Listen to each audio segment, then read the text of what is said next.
Okay, so here comes the question of why do I have to take a day off if I don't want to? This is going to come to recovery days, okay? So this question has many layers, but I'm going to try to do my best to explain this very easily.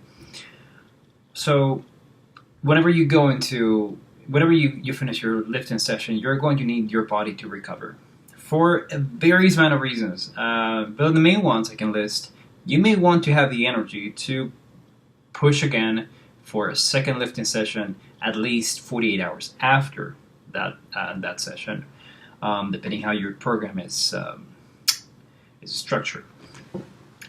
You also don't want to accumulate fatigue, which is going to be your recovery method of the whole week. And that plainly just means that your body needs to be able to use that training along with your nutrition to make changes to your body. That is going to not only include the energy expenditure like that comes from a lifting session, but also is going to build you a little bit more muscle, which is going to be not only great for you if you have any kind of goal that is geared towards body composition. If you want to get more muscle, your training is going to need to affect your body, and for that you're going to need recovery. If you want to lose weight, you will need muscle to have definition, and also body muscle mass is a little more actually a lot more expensive to your body than fat tissue is, meaning that it doesn't take your body that many calories to keep this portion of fat mass alive or sustain or maintain, however you want to call it. But it's a lot more expensive in calories to get this amount of muscle mass alive or just like stayed in your body. So in other words, the more muscle you have, the more calories you can go through without spending that much effort.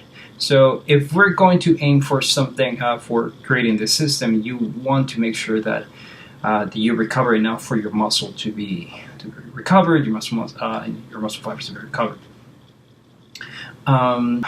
If you're lifting heavy weights and if you're in a weightlifting program, you want to lift effectively, meaning that you want the work at the gym to not only be effective towards hypertrophy, which is muscle growth, but also you want to be able to lift the weight properly.